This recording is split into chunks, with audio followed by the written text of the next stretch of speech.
Welcome to the zero academy student. आज की revision में हम आरबीएसई के कक्षा 10 के चैप्टर नंबर 17 केंद्रीय प्रवृत्ति के माप यानी मेजर ऑफ सेंट्रल टेंडेंसी के बारे में पढ़ेंगे। ये वीडियो लेक्चर हिंदी और इंग्लिश दोनों मीडियम के स्टूडेंट्स के लिए हैं।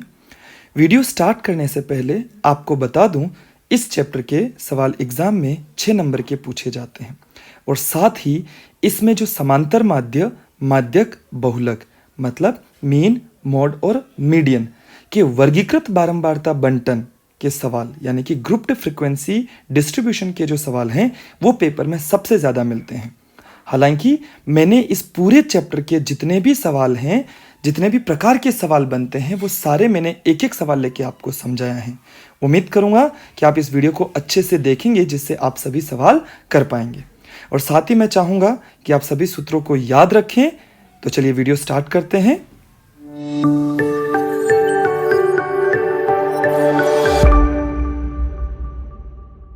तो स्टूडेंट, हम बात करते हैं केंद्रीय प्रवृत्ति के माप एवं माध्यों के प्रकारों के बारे में। Means measure of central tendency and types of averages. इनको जनरली 2 भागों में विभाजित किया जाता है। पहला है आपका गणितीय माध्य यानी कि मैथमेटिकल एवरेज। दूसरा होता है आपका स्थिति संबंधी माध्य जिसको हम बोलते हैं एवरेज ऑफ पोजीशन। गणितीय माध्य में ये मुख्यतः 3 प्रकार से विभाजित करते हैं। वापस हम एक पढ़ते हैं समांतर माध्य जिसे हम औसत भी बोलते हैं, और एक सिंपल हम इसको मीन या माध्य भी बोलेंगे। आया समझ में? या तो उसे समांतर माध्य कहो या औसत कहो या सिंपल आप माध्य भी बोल सकते हैं। दूसरा है आपका गुणोत्तर माध्य यानी कि ज्योमेट्रिक मीन, और तीसरा होता है हरात्मक माध्य यानी कि हार्मोनिक मीन। ये दोनों चीज़ें आपको नहीं पढ़ना है, 10th क्लास में आपके सिलेबस में ये नहीं है।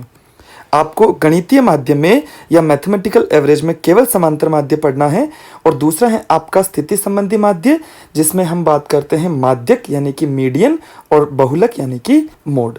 ये 3 टॉपिक हमें पढ़ना है, दिस एंड दिस। इन 3 के बारे में हमें बात करनी है। तो चलिए स्टार्ट करते हैं। सबसे पहले समांतर माध्य। तो बच्चों, सबसे पहले हम समझेंगे समांतर माध्य। समांतर माध्य को आप केवल माध्य भी बोल सकते हैं, और इंग्लिश मीडियम के बच्चों के लिए मैं लिख रहा हूँ केवल मीन भी बोल सकते हैं। आ गया होगा समझ में? इसके अंदर जो सवाल आपके बनते हैं परीक्षा में या एग्जाम में, वो 3 तरीके से बनते हैं। आपका अवर्गीकृत यानी कि डिस्क्रीट सीरीज, दूसरा होता है अवर्गीकृत बारंबारता बंटन जिसके अंदर अनग्रुप्ड फ्रीक्वेंसी डिस्ट्रीब्यूशन। यहाँ तो हो जाएगा अवर्गीकृत श्रेणी, यहाँ हो जाएगा अवर्गीकृत बारंबारता, और तीसरा जो आपका बनता है वो होता है वर्गीकृत बारंबारता जिसको हम बोलेंगे ग्रुप्ड फ्रीक्वेंसी डिस्ट्रीब्यूशन। इनके सवालों को ध्यान से देखो कि पहले प्रकार यानी कि जो अवर्गीकृत श्रेणी है या इंडिविजुअल सीरीज है, इसके अंदर सवाल इस तरीके से लिखा हुआ होता है। दूसरा है अवर्गीकृत बारंबारता बंटन, इसके अंदर हम लोगों के पास x और f होता है, लेकिन x जो है वो केवल एक संख्या के फॉर्म में होता है, यहाँ देखो। और तीसरा है आपके पास वर्गीकृत बारंबारता बंटन जिसे हम बोलते हैं ग्रुप्ड फ्रीक्वेंसी, जिसके अंदर आपका अगर इसको देखोगे ऊपर वाले को यानी x वाले को, तो यहाँ पर आपके वर्ग अंतराल दिया हुआ होता है। देखो 0 से 10, 10 से 20, 20 से 30 ऐसे, यानी कि क्लास इंटरवल्स। तीनों में फर्क समझ में आ गया होगा। एक श्रेणी है, एक के अंदर कोई वर्ग अंतराल नहीं है और दूसरे में वर्ग अंतराल होता है। आ गया समझ में?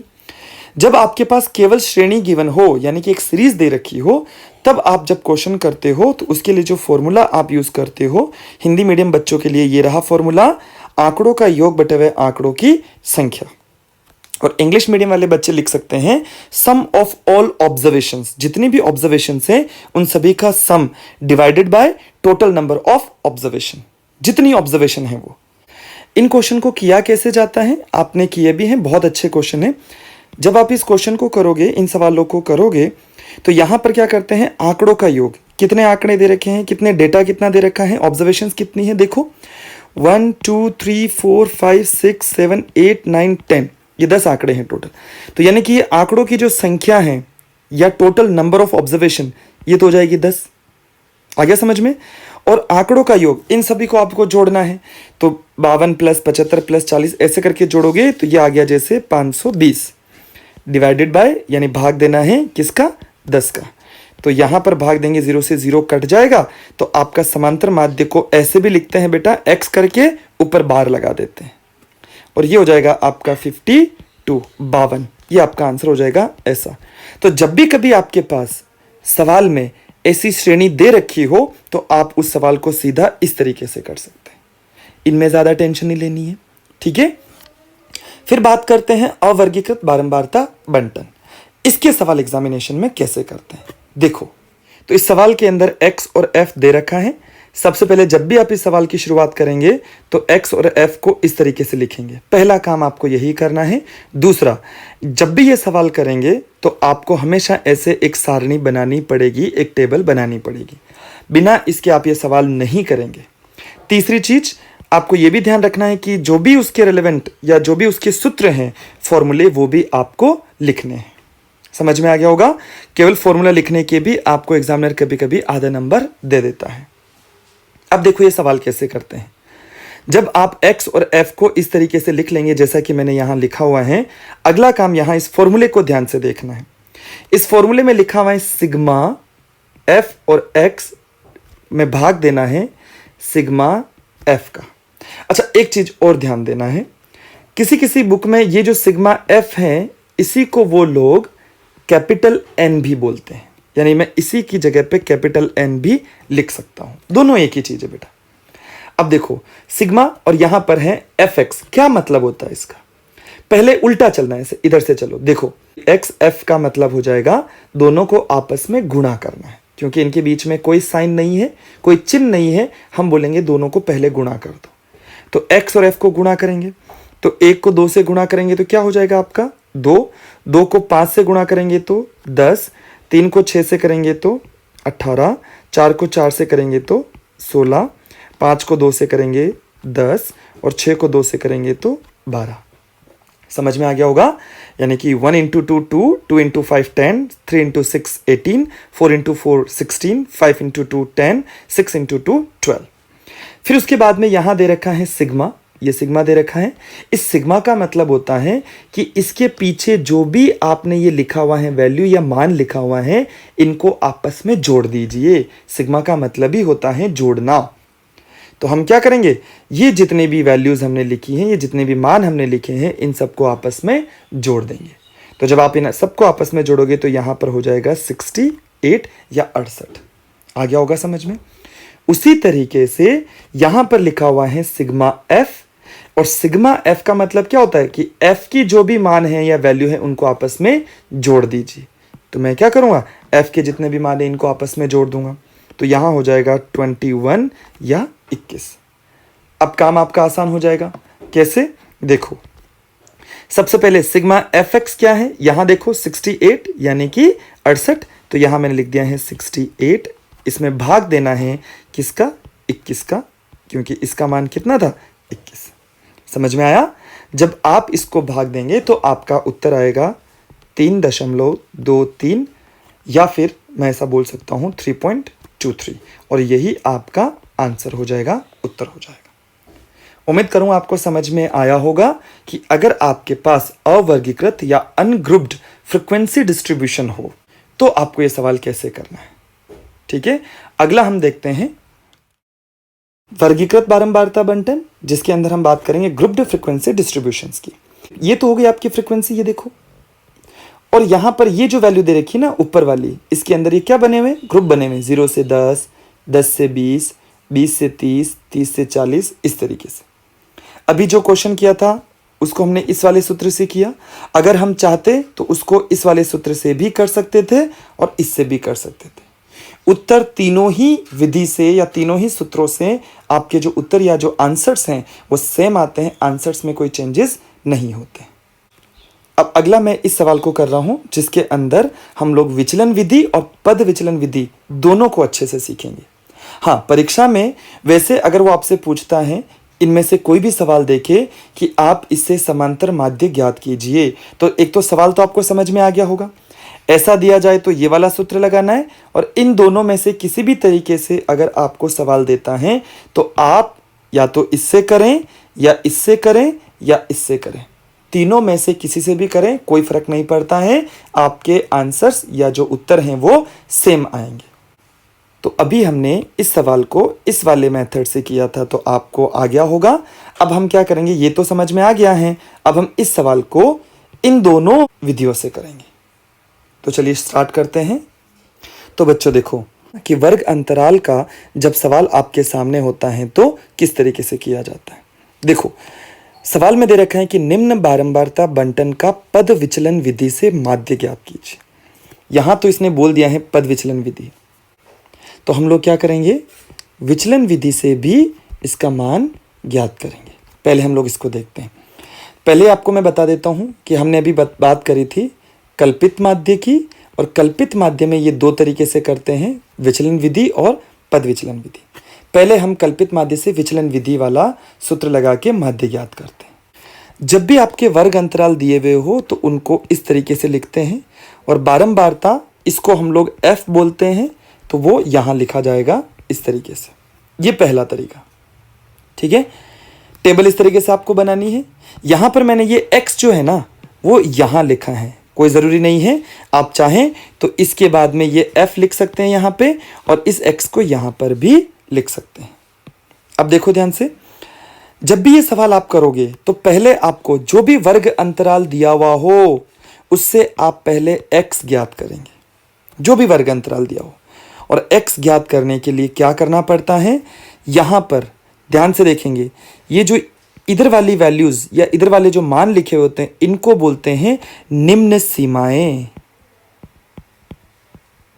या लोअर लिमिट, और ये जो इधर वाले वैल्यूज लिखी हुई है, इधर वाले मान, इनको बोलते हैं अपर लिमिट या उच्च सीमाएं। समझ में आया होगा। तो अब क्या करेंगे, सबसे पहले ध्यान रखना है कि x का मान जब भी आप ज्ञात करते हैं तो यहां पर मैं फॉर्मूला लिख देता हूं, निम्न सीमाएं और उच्च सीमा को जोड़ना है और उसमें 2 का भाग देना है। मतलब लोअर लिमिट को और अपर लिमिट को जोड़ के यानी कि एडिशन करके 2 से डिवाइड कर देंगे, तो इससे ये x का मान आ जाएगा। जैसे 0 और 10 को जोड़ा तो कितना हो जाएगा 10, 10 में 2 का भाग देंगे तो यहाँ आ जाएगा 5। 10 + 20 कितना हो जाएगा आपका 30, 30 में 2 का भाग देंगे तो 15। इस तरीके से आपको हर वैल्यू को जोड़ के निकालना पड़ेगा। समझ में आया। यहाँ हो जाएगा जैसे 25, 35 और 45। अब देखो यहाँ पे अगला क्या है, f दे रखा है, ठीक है। f के अंदर तो 7, 10, 15, 8, 10 ये सारी वैल्यूज मैंने लिख ली है, सारे मान मैंने लिखे हैं। उसके बाद आपको सूत्र पहले दिमाग में रखना है, कौन से किस मेथड से आप कर रहे हैं। विचलन विधि से कर रहे हैं तो सूत्र होता है आपके पास x बार बराबर a plus sigma F D, इसमें भाग देना है सिग्मा एफ का, ये सूत्र होता है। अब इस सूत्र के अनुसार यहाँ पर आपके पास सिग्मा एफ आपको चाहिए, क्या ये सिग्मा एफ आपको मिल गया है। अब इस सूत्र के अनुसार आपको ए चाहिए और एक चाहिए आपको एफ डी, तो अब हम इनके मान ज्ञात करते हैं। तो ध्यान से देखेंगे, सबसे पहले मैं निकालता हूं ए को हम बोलते हैं बेटा कल्पित मान। सीधा मैं यहां लिख देता हूं, ए जो है आपका उसको हम बोलेंगे कल्पित मान। मतलब आपको कोई वैल्यू कोई मान ऐसा अज्यूम करना है, मानना है। और किससे मानना है, तो यहां मैं एक चीज और लिख लेता हूं कि ए को आप एक्स से मानेंगे या लेंगे, और x में कोई भी वैल्यू हो सकती है, कोई भी मान।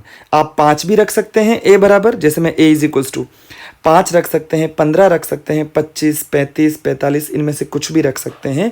मैं क्या करता हूं, हमेशा जो बीच वाली वैल्यू होती है, बीच वाला जो मान होता है वो रखता हूं। अब इनमें से अगर आप देखोगे यहां पर तो 2 ऊपर छूट गए, 2 नीचे छूट गए, तो बीच में कौन बचा, 25 बच रहा है। तो मैं इस पे डब्बा बना के यहां लिख देता हूं a, ये मेरा a का मान हो जाएगा। कुछ बच्चे मुझसे पूछते हैं सर अगर मान लो ये सवाल ऐसा होता यहां पर ये वाला, अब देखो यहां पर तो क्या कि विषम संख्या थी तो 2 ऊपर छोड़ दिया, 2 नीचे छोड़ दिया, बीच में 25 हो गए। लेकिन अगर ऐसी संख्या हो जिसके अंदर अब मैं आपसे कहूं कि 2 अगर आपने ऊपर छोड़ दिए, 2 नीचे छोड़ दिए, तो अब बीच में तो कुछ बचा ही नहीं, फिर हम a क्या माने। तो बच्चे मैंने कहा है यहाँ पे अगर देखोगे कि a को आप x में से मानेंगे और वो कुछ भी हो सकता है, मैंने यहाँ 25 लिया है ताकि वो बीच में रहे। अब आप यहाँ पर लेना है, आप 5 लेके भी करेंगे ना तो भी आपका उत्तर वही आएगा। मैं क्या करता हूँ, देखो आप यहाँ लेना चाहें तो 15 ले सकते हैं, 25 ले सकते हैं, कोई फर्क नहीं पड़ता है सवाल पे। अब देखो आगे। तो बच्चों अब हम ज्ञात करते हैं डी। डी को हम बोलते हैं विचलन। डी ज्ञात करने का सूत्र क्या होता है आपको देखना है, तो वो होता है x माइनस ए। ये डी ज्ञात करने का सूत्र है। यहाँ मैं लिख देता हूँ डी। डी बराबर मैं लिख देता हूँ x माइनस ए, यानी x में से a को घटाते जाना है, माइनस करना है। तो x क्या है, जैसे यहाँ पर सबसे पहले देखो x क्या है 5 यानी 5। 5 में से a को घटाना है। a आपने क्या लिया है बताओ, a लिया है मैंने 25। तो यहाँ पर 5 में से 25 जाएगा तो यहाँ बचेगा माइनस के 20। फिर आगे हैं 15 में से 25 जाएगा तो माइनस के 10। 25 में से 25 जाएगा तो 0, या 35 में से 25 जाएगा तो 10, और फिर यहाँ पे आ जाएगा 20।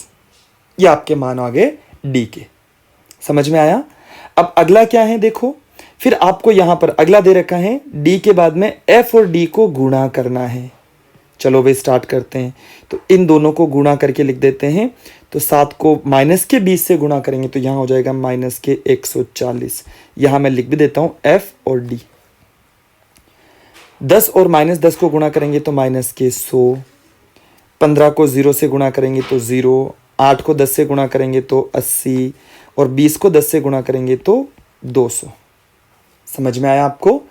अब इसके बाद क्या करना है, यहां देखेंगे ध्यान से क्या लिखा है, यहाँ पे सिग्मा लिखा हुआ है। सिग्मा का मतलब इन सब को आपस में जोड़ना है। तो यहां मैं लिख देता हूं सिग्मा एफ डी। अब मान बताओ इसका क्या होता है। तो आप देखोगे ये दोनों जो हैं वो नकारात्मक संख्या यानी माइनस की संख्या है, और ये दोनों जो हैं वो प्लस की संख्या है। माइनस के 140 और माइनस के 100 कितना हो जाएगा आपका, माइनस का 240। 200 और 80 कितना हो जाएगा, 280। अब ये प्लस का ये माइनस का दोनों को जोड़ेंगे तो यहां पर जो आपका उत्तर बचेगा वो आएगा केवल 40। तो यहां लिखोगे आप 40। समझ में आ गया होगा। अब आपको क्या करना है, ये जो सूत्र लिखा हुआ है इसमें इसका मान रखना है। तो ये हो जाएगा x बार बराबर, सूत्र में क्या लिखा है यहाँ पे, सबसे पहले a लिखा है। तो a कहाँ है बताओ, यहाँ लिखा ना 25, तो यहाँ सीधा लिख दीजिए 25 प्लस, फिर आगे लिखा है sigma F D. Sigma F D कितना है 40, इसमें भाग देना है किसका, सिग्मा एफ का। तो सिग्मा एफ का मान कितना हो गया 50। समझ में आ गया होगा। अब क्या करना है, 0 से 0 कट जाएगा। ठीक है। अब आप चाहें तो 4 में 5 का भाग देके सीधा लिख सकते हैं, और अगर आप चाहें तो आप एलसीएम यानी लघुत्तम समावर्त्य लेके भी कर सकते हैं। अगर आप लघुत्तम समावर्त्य लेंगे तो x बार बराबर हो जाएगा, यहाँ करेंगे 1 तो ये हो जाएगा आपका 5 यानी 5, ये हो जाएगा आपका 125 प्लस में 4, तो ये हो जाएगा 129 में 5 का आपको भाग देना है। तो आपका उत्तर बन जाएगा 25.8 यानी 25.8। उम्मीद करता हूँ आपको समझ में आ गया होगा। नहीं तो एक बार फिर से इसको रिवाइंड करके देखें, आपको अच्छे से समझ में आ जाएगा। कुछ नहीं करना है, आपको बस ये ध्यान होना चाहिए कि इसका सूत्र क्या होता है। x बार बराबर a plus sigma F D upon sigma F होता है। a क्या होता है, कल्पित माध्य होता है जो आप मानते हैं, और मानना किससे, बोले x से मानना है। तो इस x में से कोई भी वैल्यू आपकी a हो सकती है, कोई भी मान आपका a हो सकता है। आपने a रखा है, a मैंने जैसे यहाँ 25 रखा है, मेरा उत्तर आया 25.8। और अगर कोई बच्चा 5 रख के भी करता है तब भी उसका आंसर यही आएगा, उत्तर में कोई चेंजेस नहीं होंगे। उसके बाद अगला दे रखा है आपको f, तो f मैंने यहाँ लिखा है। फिर उसके बाद आपके सूत्र में लिखा है एफ डी, इसका मतलब d आपको पता होना चाहिए। d ज्ञात करने का सूत्र होता है x माइनस ए। तो आपने d ज्ञात किया है x माइनस ए, x में से a को घटाते गए तो ये वैल्यू आपने यहाँ पे लिखी है। फिर अगला है एफ डी, यानी कि f और d को गुणा करना था, तो f और d को दोनों को गुणा किया और यहाँ पर वैल्यू को ऐसे रख दिया। ठीक। फिर उसके बाद में आपको सिग्मा एफ निकालना था, तो सिग्मा एफ आपने यहाँ पे निकाल दिया, एफ को सभी को जोड़ के। फिर ये सारे जो मान हैं, सारे जो वैल्यूज हैं वो इस सूत्र में रख दिए हैं, और उसके बाद आपने इस क्वेश्चन के आंसर निकाल दिए हैं। उम्मीद करूंगा कि आपको ये क्वेश्चन अच्छे से समझ में आ गया होगा। अब इसी क्वेश्चन को हम लोग समझेंगे पद विचलन विधि से, यानी कि स्टेप डेविएशन मेथड। चलिए स्टार्ट करते हैं। तो अब बात करते हैं पद विचलन विधि। पद विचलन विधि के लिए आपको सबसे पहले सूत्र लिखना पड़ेगा, जिसका सूत्र होता है x बार, फिर होता है a plus sigma F you, इसमें भाग देना है सिग्मा एफ का, और इसको गुणा करना होता है h से। अब मैं बताऊंगा सारे मान क्या होते हैं। सबसे पहले तो होता है आपका a आपको पता होगा कि क्या होता है। मैंने यहाँ पर जो वही क्वेश्चन था इसलिए मैंने x पहले ही आपको निकाल के रखा हुआ है, इसको मैंने नहीं हटाया है। आपको पता है x क्या होता है। x निकालने के लिए दोनों को जोड़ के 2 का भाग देना होता है वर्ग अंतराल में, जिससे आपका x का मान आ जाता है। अब यहाँ पर हम बात करते हैं a की, तो a आपको बीच में से कोई भी एक वैल्यू लेनी है, एक मान आपको लेना है। तो हमने जैसे पहले लिया था 25, तो हम इसी को ही रख लेते हैं, ये आपका a हो जाएगा। दूसरा है सिग्मा एफ यू को हम बोलते हैं पद विचलन। वहां जो d था ना पहले, उसको बोलते हैं विचलन, और u को हम बोलते हैं पद विचलन। इंग्लिश वाले बच्चों के लिए वो जो आपका d था उसको हम बोलते हैं डेविएशन, और यहाँ जो u है इसको हम बोलेंगे स्टेप डेविएशन। अब देखो क्या है, अब क्या करेंगे, आपको पता होना चाहिए u क्या होता है। तो u को हम लिखते हैं d में भाग देना होता है h का। u क्या होता है, d में h का भाग देना है, और d आपने निकाला ही था, क्या होता है x माइनस a। आ गया समझ में। तो यहां पर आप सबसे पहले d निकालेंगे जो हो जाएगा x माइनस a, और फिर आप चाहेंगे तो u निकालेंगे जिसमें d में किसका, h का भाग देना है।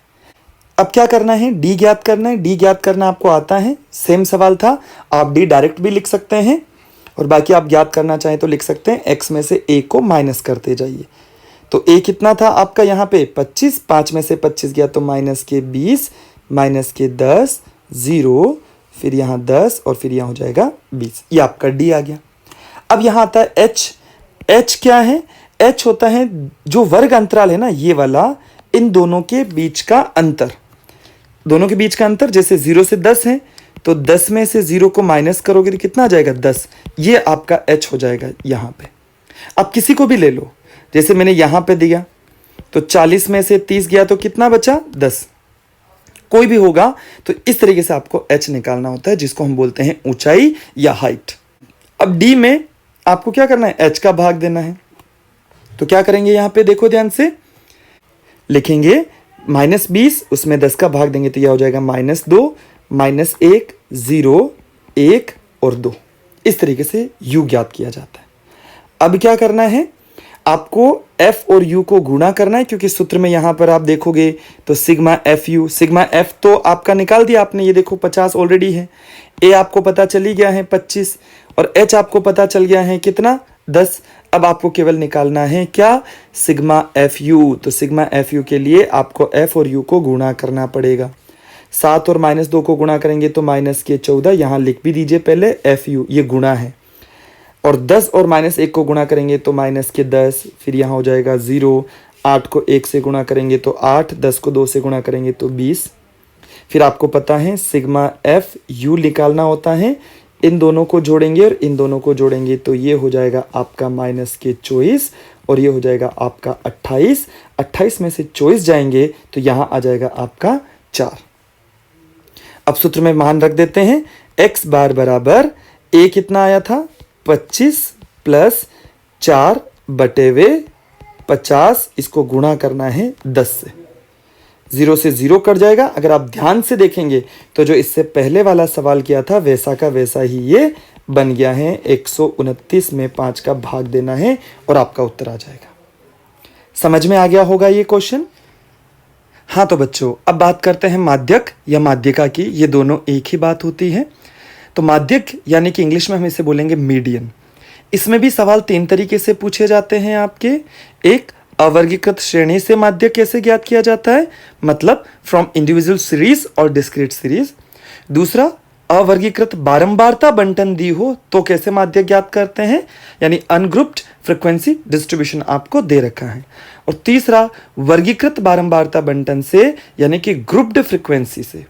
इन तीनों में अंतर क्या है, मैं माध्य के समय यानी कि मीन के टाइम आपको बता चुका हूं। अब इनके सवाल कैसे करते हैं देखो। सबसे पहले हम बात करते हैं अवर्गीकृत श्रेणी यानी कि इंडिविजुअल सीरीज या डिस्क्रीट सीरीज से। इसके अंदर आपके पास ऐसे एक श्रेणी यानी कि एक सीरीज लिखी हुई होगी और आपको बोलेगा कि इसका माध्यक यानी मीडियन ज्ञात कीजिए। आपको ये ध्यान रखना है, सबसे पहले आपको ये जो श्रेणी यानी कि ये जो सीरीज दे रखी है इसको काउंट कीजिए यानी गिनती कीजिए और देखिए कि ये कितने नंबर हैं। 1 2 3 4 5 6 7 8 9। समझ में आया? पहला काम आपको ये करना है कि कितने नंबर हैं ये आपको ध्यान में रहना चाहिए। तो सबसे पहले आप क्या करेंगे, इनकी गिनती करेंगे और गिनती करने के बाद में आपको पता चल गया 9। तो 9 क्या होता है बताइए? सम संख्या यानी कि इवन नंबर्स होते हैं या विषम संख्या की बात करते हैं यानी कि ओड नंबर्स होते हैं। अगर ये सम संख्या है, ठीक है, 9 जो है, अगर ये सम है तो सूत्र क्या लगेगा? ये वाला लगेगा। कब? जब श्रेणी यानी सीरीज दे रखी हो। और अगर 9 जो है ये विषम संख्या है यानी ओड नंबर है तो सूत्र ये वाला लगेगा। आया समझ में? अब देखो क्वेश्चन कैसे करते हैं। तो सबसे पहले क्या करेंगे, ये जो भी श्रेणी लिखी हुई होती है उसे आरोही या अवरोही क्रम में, अवरोही दोनों में से किसी एक, आरोही मतलब बढ़ते हुए क्रम में और अवरोही मतलब घटते हुए क्रम में, इन दोनों में से किसी भी एक तरीके से लिखना है। यानी कि इंग्लिश वाले बच्चों के लिए असेंडिंग ऑर्डर या डिसेंडिंग ऑर्डर। आ गया समझ में? अभी जैसे यहां लिखा हुआ है 37 31 42 43 इस तरीके से, ठीक है। तो सूत्र लगाने से पहले आपको ये देखना है कि ये जो आंकड़े, ये जो डेटा आपको दे रखा है ये आरोही या अवरोही दोनों में से किसी एक में। हम ज्यादातर सवाल जो हैं वो आरोही क्रम में करने के बाद ही करेंगे। अब क्या करना है, इनको सबसे पहले आरोही क्रम में लिखना है। तो यहाँ जितनी भी संख्या दे रखी है इसमें सबसे छोटी कौन सी है? बोले 25 है, तो हम लिखेंगे यहाँ पे 25। उसके बाद कौन आएगा? बोले 31 आएगा। उसके बाद कौन आएगा? बोले 32 आएगा। इस तरीके से बढ़ते हुए क्रम में मैं लिख रहा हूं यानी कि असेंडिंग ऑर्डर।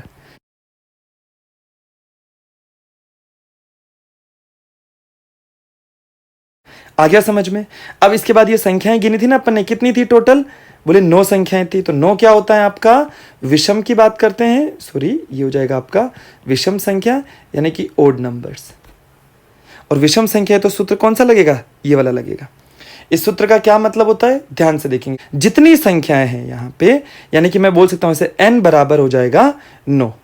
तो हमें सीधा ये करना है, ये जो x लिखा है ना यहाँ पे छोटा सा x को भले आप भूल जाओ, ये x से हमें कोई मतलब नहीं है। तो यहाँ हो जाएगा n + 1/2, फिर हमें करना है 9 + 1/2 यानी 10/2 यानी कि हो जाएगा 5। अब क्या करना है, 5वें नंबर की संख्या देखो, क्योंकि यहाँ पर हो जाएगा ये, इसको x1 बोलते हैं, इसको x2 ऐसे करते हो, या फिर जो भी आपको बोलना है। तो 1 2 3 4 और 5वें नंबर की संख्या हो जाएगी क्या? 39 यानी कि 39। तो आपका जो माध्यक है, जो मीडियन है किसका? श्रेणी का, यह माध्यक हो जाएगा, वो हो जाएगा आपका 39। समझ में आ गया होगा अच्छे से? इस तरीके से आपको ये सवाल करना है। अब बच्चों के सवाल आते हैं कि सर अगर ये संख्याएं जो हैं वो सम हो तो क्या होगा? तो देखो ध्यान से, अब इस सवाल को क्या करेंगे? तरीका पहला वही है, क्या? सूत्र लगाने से पहले इसे आरोही या अवरोही यानी असेंडिंग या डिसेंडिंग ऑर्डर में लिखना है। तो हम पहले लिख लेते हैं यहां से, यहां पर जल्दी से।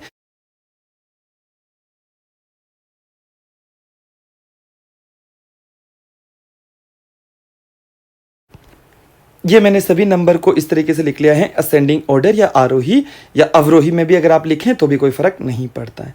अब गिन लिया कितनी संख्याएं हो गई? टोटल 10 संख्याएं हैं। तो इसके अंदर जो सूत्र काम करेगा वो ऐसे काम करेगा बेटा, ध्यान से देखना। माध्यक कैपिटल M लिखते हैं, इसको हम लिखेंगे सीधा। सूत्र अगर आप लगाते हो तो ये हो जाएगा n/2वां पद प्लस n/2 + 1 वां पद, और इसमें पूरा भाग देना है 2 का। आया समझ में? तो यहां हो जाएगा आपका n कितना था? 10 था ना, 10/2 यानी कि 5वां पद,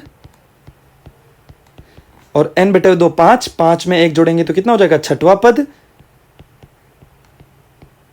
और उसमें भाग देना है किसका? 2 का। तो 5वां पद कौन सा है? तो देखो 1 2 3 4 और 5वां पद हो जाएगा 26, 6वां पद हो जाएगा 28। तो ये हो जाएगा 26 और 28 यानी 26 और 28 को जोड़ेंगे, उसमें 2 का भाग देंगे, तो आपके उत्तर आ जाएंगे 27। ये आपका माध्यक हो जाएगा। आ गया होगा समझ में? अगर अवर्गीकृत श्रेणी हो तो इस तरीके से माध्यक ज्ञात करते हैं। अब हम बात करते हैं अगर अवर्गीकृत बारंबारता बंटन दे रखा हो ऐसे, तो हम कैसे ज्ञात करते हैं। हाँ तो बच्चों देखो ध्यान से, अगर अवर्गीकृत बारंबारता बंटन आपको दे रखा है इस तरीके से सवाल, जहां पर आपका वर्ग अंतराल नहीं है, ऊपर की तरफ देखोगे तो इसके अंदर हम माध्यक जब ज्ञात करते हैं या मीडियन जब हम फाइंड करते हैं तो उसका तरीका कैसे होता है। ध्यान से देखो, ऐसी जो आपकी सारणी या टेबल बनी होती है उसको इस तरीके से लिखना है पहले। इसके अंदर फिर आपने सीखा होगा एक नया काम आपको ज्ञात करना होता है, एक नई चीज आपको फाइंड करनी होती है जिसको हम बोलते हैं संचयी बारंबारता। याद आ रहा होगा कि आपको एक CF फाइंड करना होता है जिसको इंग्लिश में बोलते हैं कम्युलेटिव फ्रीक्वेंसी, या हम बोलते हैं संचयी बारंबारता। आ गया होगा समझ में। इस तरीके से आपको एक CF फाइंड करना पड़ेगा, ज्ञात करना पड़ेगा। उसको ज्ञात करने का तरीका क्या है, बहुत इजी है, ध्यान से देखना। अगर आपको ये ज्ञात करना नहीं आता है या ये ज्ञात आपने नहीं किया है माध्यक फाइंड करने में या माध्यक ज्ञात करने में, तो इस सवाल को आप नहीं कर पाओगे। वैसे मैं आपको बताता हूं कि आपके एग्जाम या परीक्षा में जो सवाल आते हैं वो इसमें से आते हैं, वर्गीकृत बारंबारता बंटन से। लेकिन फिर भी आपके सिलेबस में ये है इसलिए मैं आपको सिखा रहा हूं, और अगर आपको आता है तो आप थोड़ा स्किप कर सकते हैं आगे। CF फाइंड कैसे किया जाएगा, जो पहली संख्या है उसको एज इट इज लिख दो जैसी लिखी हुई है, उसको एक समान ऐसे, जैसे 8 लिखा है तो 8 का 8 लिख दो पहली संख्या को। फिर क्या करना है, फिर आपको ये जो 8 यहां पर है इसको और इसके इधर वाली संख्या को जोड़ना है। मैं एक काम करता हूं, यहां लिख देता हूं CF, यहां मैंने कर दी पहली संख्या एज इट इज। फिर उसके बाद में क्या करना है, इस 8 को और इस 10 को जोड़ना है, 8 और 10 ऐसे, फिर लिखना है यहां पे 18। फिर अगली बार क्या करना है, ये जो 18 है इसे और ये जो 11 है यहां पे, इन दोनों को जोड़ना है। समझ में आया होगा। तो यहां हो जाएगा आपका 29। फिर यहां पर अगले वाले में 29 जो पहले वाला था और इस वाले का 16 जोड़ना है। आ गया होगा समझ में आराम से। पहली वाली संख्या एज इट इज आएगी, फिर ये वाली और ये वाली दोनों जुड़ के यहां आ जाएगी, फिर ये वाली और ये वाली जुड़कर यहां आ जाएगी, ठीक है। फिर ये वाली और ये वाली जुड़कर यहां आ जाएगी। इस तरीके से आपको चलना है। तो 29 और 16 कितने हो जाएंगे आपके, 45 माने 45। फिर यहां आ जाएगा 45 और 20 को जोड़ना है, फिर यहां आ जाएगा आपका 65। इस तरीके से सभी वैल्यू को मैं लिख देता हूं। यहां पर मैं इन सभी को लिख चुका हूं। सबसे पहले वाली वैल्यू को यहां पे लिखा मान को, फिर उसके बाद में इन दोनों को जोड़ के यहां, फिर इसके बाद में इन दोनों को जोड़ के यहां, फिर इसके बाद में इन दोनों को जोड़ के यहां। इस तरीके से उल्टा क्रॉस ऐसे जोड़ते हुए चलना है। ये होने के बाद में ध्यान रखना है कि ये जो CF का जो ये आखिरी मान होता है, ये 120 आया ना यहाँ पे, ये मान और ये जो F है, F वाला, इन सबको आपस में जोड़, तो मैंने आपको पहले बताया था, इसको आप कैपिटल N भी बोल सकते हो, ऐसे कैपिटल N भी बोल सकते हो या सिग्मा F भी बोल सकते हो। और इन सबको आपस में जोड़ोगे, इस पूरे F वाले को आपस में जोड़ोगे तो आपका जो लास्ट आंसर जो होगा वो आएगा 120। ये आपको ध्यान में रखना है। आ गया होगा समझ में। फिर अगला काम क्या करना है, जब ये संचयी बारंबारता यानी CF ज्ञात हो जाए, अच्छे से सीख लेना क्योंकि यही चीज आपको वर्गीकृत बारंबारता बंटन में भी ज्ञात करनी पड़ेगी। अब फिर क्या करते हैं, जब हम लोग माध्यक ज्ञात करते हैं तो इसको हम लिखते हैं n/2। फिर अगला स्टेप क्या करना है, n/2 यानी कि 120/2, यानी कि इसको काटा तो यहां आ जाएगा 60 यानी 60। अब देखो ये जो CF है, ये जो संचयी बारंबारता है, इसमें 60 कहां पर आ रहा है। अगर जहां भी 60 यानी 60 आ रहा है तो ठीक, नहीं आ रहा है तो उससे जस्ट बड़ी वाली वैल्यू को देखो ध्यान से। तो यहां पर मैंने देखा ये तो 8, 18, 29, 45 और 65, यानी कि 60 नहीं आया पर 65 आ गया है। तो अब 60 कहां होगा, इस 45 और 65 के बीच में। तो हमें क्या करना पड़ता है, जो भी ये मान होता है यहां पर, जो भी ये 60 आया है, ये n/2 करने पर जो भी आता है उससे जस्ट बड़ी वाली वैल्यू, बड़ी कौन सी हो गई यहाँ पे, 60 के बाद में कौन आ रहा है, यहाँ पे 65 ही आ रहा है। तो हम लोग क्या करेंगे, इस पे गोला कर देंगे, ऐसे ऐसे डब्बा एक ब्लॉक बना देंगे और इसके अंदर जो x का जो मान होता है वही आपका माध्यक होता है 5। x में से उत्तर देखना है। उम्मीद करता हूं आपको समझ में आया होगा। अब अगला काम आता है अपने पास वर्गीकृत बारंबारता बंटन दे रखा हो और उससे माध्य ज्ञात करना, यानी कि फ्रॉम ग्रुप्ड फ्रीक्वेंसी डिस्ट्रीब्यूशन। ये रहा आपके सामने सवाल। कैसे करते हैं? जब भी आपके पास वर्गीकृत बारंबारता बंटन हो, और जिसके ये मैं बोलूँगा कि इंपॉर्टेंट हैं, क्योंकि इसके चांसेस यानी कि इसके जो एग्जामिनेशन में जो सवाल बनते हैं वो सबसे ज़्यादा बनते हैं। इसमें माध्यक का जो सूत्र है वो होता है आपका L प्लस N/2 माइनस, यहाँ C लिखा है, इसको CF भी बोल सकते हैं। इसमें भाग देना है F का, यहाँ मैं कर देता हूँ N/2 माइनस, और इसको गुणा करना है H से, यहाँ हो जाएगा L प्लस। ये सूत्र आपका काम आता है वर्गीकृत बारंबारता बंटन से माध्यक ज्ञात करने के लिए। हम सवाल करेंगे जिसके बाद आपको ये पूरा का पूरा समझ में आ जाएगा, तो जल्दी देखो। हाँ तो बच्चों, ये रहा एक सवाल आपके सामने। इसमें सवाल में बोल रहे हैं आपको क्या, कि ये जो निम्न बारंबारता बंटन आपको दे रखी है उसका माध्यक ज्ञात कीजिए।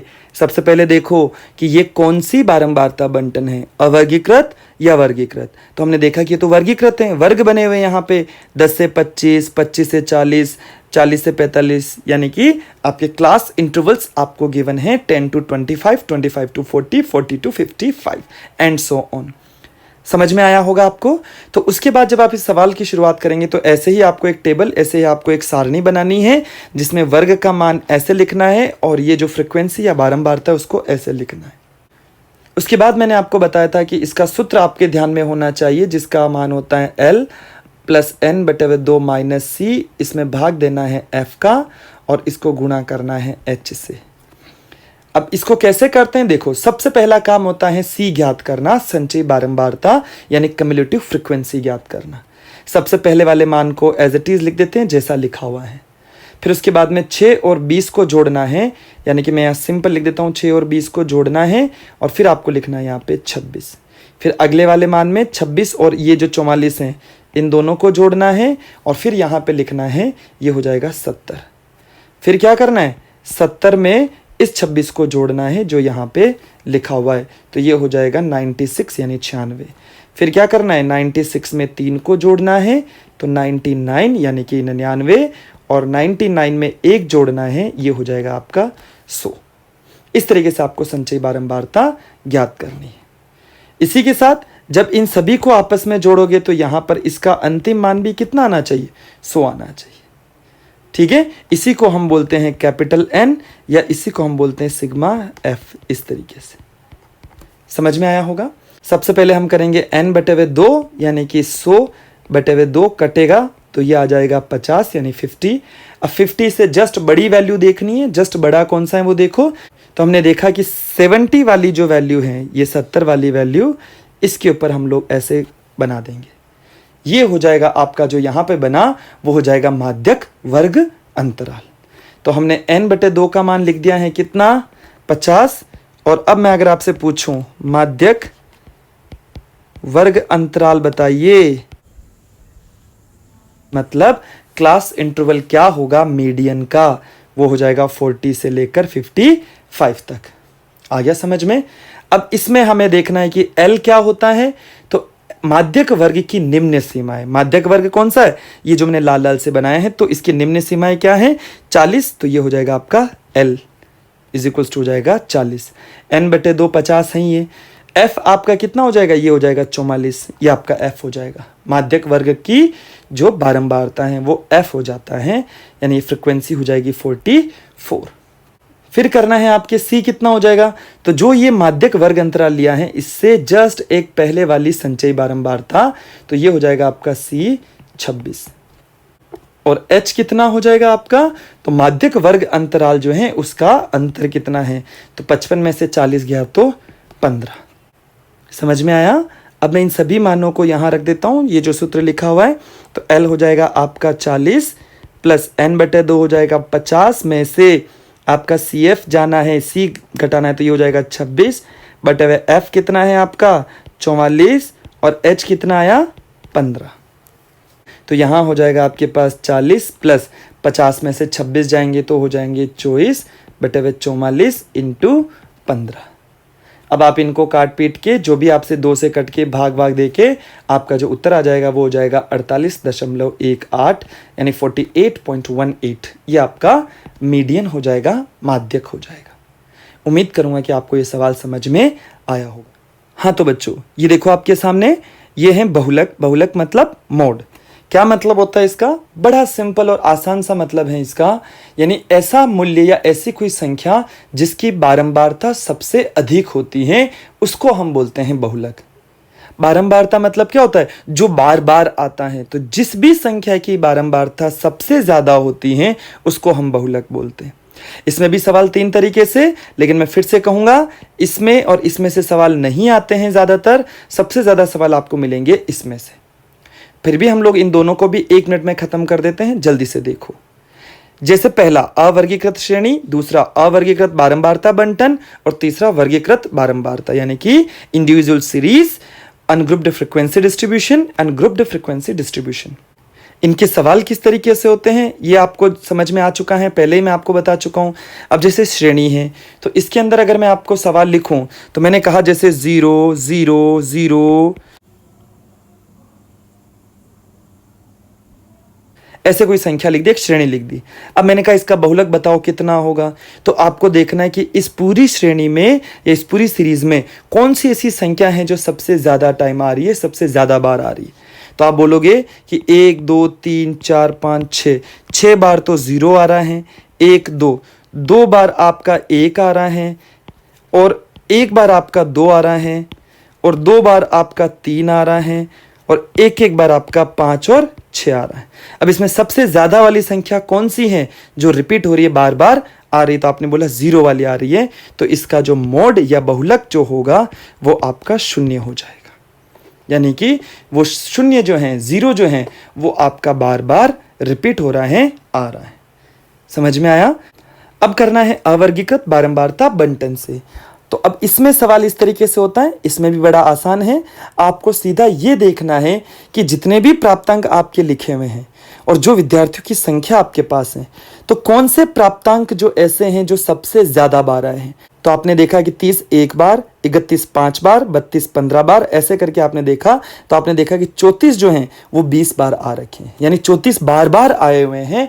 हम बोलेंगे कि प्राप्तांक 34 की बारंबारता सबसे अधिक है।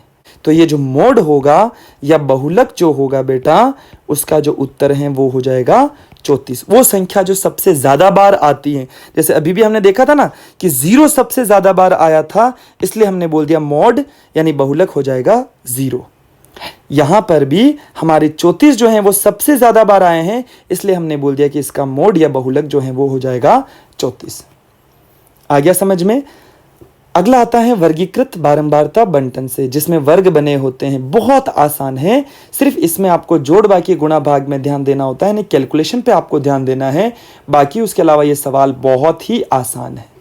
तो चलिए शुरू करते हैं इस सवाल को, लेकिन उससे पहले इस सूत्र को देख लेते हैं। बहुलक यानी मोड का जो सूत्र होता है, फॉर्मूला, वो होता है L plus F1 minus F0 बटे 2 F1 minus F0 minus F2 into H। अब देखो ये सूत्र कैसे हैं, बड़ा आसान। पहले मैं आपको एक काम करता हूं, इस सवाल के साथ ही सूत्र को समझा देता हूं। हाँ तो बच्चों ये रहा अगला सवाल आपके सामने। इस सवाल में बोल रहा है कि निम्न बारंबारता बंटन से बहुलक ज्ञात कीजिए, मतलब आपको मोड फाइंड करना है। सूत्र आपको अच्छे से याद होना चाहिए, अगर वो याद नहीं है तो आप इस सवाल को नहीं कर पाएंगे। सूत्र मैं यहां लिख देता हूं।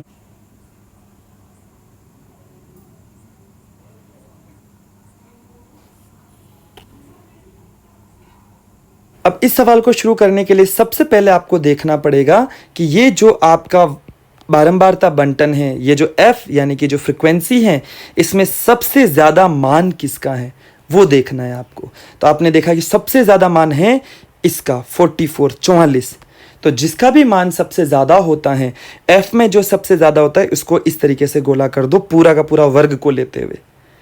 और जो सबसे ज़्यादा है, जो सबसे ज्यादा है उसको हम नाम देंगे F1, 1 नंबर देंगे उसको। जिसके पास सबसे ज्यादा होता ना उसको हम 1 नंबर देंगे। उससे पहले वाला हो जाएगा 0। गिनती आते ना आपको कि 0 फिर 1 फिर 2 3 ऐसे चलते हैं, ठीक है। तो मैंने कहा कि भाई 0 हो जाएगा इससे पहले वाला और 2 हो जाएगा इसके बाद वाला। तो आपका जो F1, F0, F2 है वो तीनों वैल्यू ये आ गई। अब आता है L क्या है, तो जो आपका ये वैल्यू मानी थी ना जो सबसे ज़्यादा थी, इसकी लोअर लिमिट यानी निम्न सीमाएं। तो निम्न सीमाएं क्या है यहाँ पे, 40 से 55 का जो वर्ग है उसमें से निम्न सीमाएं क्या हो जाएगी, 40। समझ में आया आपको? अब बस सारे मान हो गए। अच्छा H और देख लो, तो जो आपने वर्ग लिया है उसका अंतर 55 माइनस 40, इनका अंतर हो जाएगा 15। अब सूत्र में मान रखो, तो यहां पर लिखना है मोड या हम लिखेंगे बहुलक बराबर ये हो जाएगा आपका 40 प्लस F1 कितना है 44 माइनस F0 कितना है यहाँ पे 20, इसमें भाग देना है, 2 को F1 से गुणा कर दो, आप चाहो तो पहले ही कर दो। तो F1 कितना है 44, 44 को 2 से गुणा करेंगे तो कितना हो जाएगा 88 यानी 88, उसमें से माइनस करना है F0 को मतलब 20 को, और माइनस और करना है 26 को, और फिर यहाँ हो जाएगा 15 से गुणा। अब यहाँ बचेगा 40 प्लस यहाँ हो जाएगा 24 बटे हुए 42, और यहाँ हम गुणा करेंगे 15 से। तो इसके बाद जब आप इस सवाल को सॉल्व करेंगे यहाँ से 2 से या 6 से जिससे भी आप काट के, और इस सवाल का जो उत्तर होगा वो हो जाएगा 48.57 यानी 48.57, ये आपका आंसर हो जाएगा। इस तरीके से आज का जो लेक्चर था इसके अंदर हमने पूरे लेक्चर में समांतर माध्य, माध्यिका और बहुलक यानी कि मीन, मोड, मीडियन और इसके जितने सवाल बनते थे उन सभी को हमने ज्ञात किया। साथ ही उम्मीद करता हूं कि आपको सब कुछ समझ में आया होगा।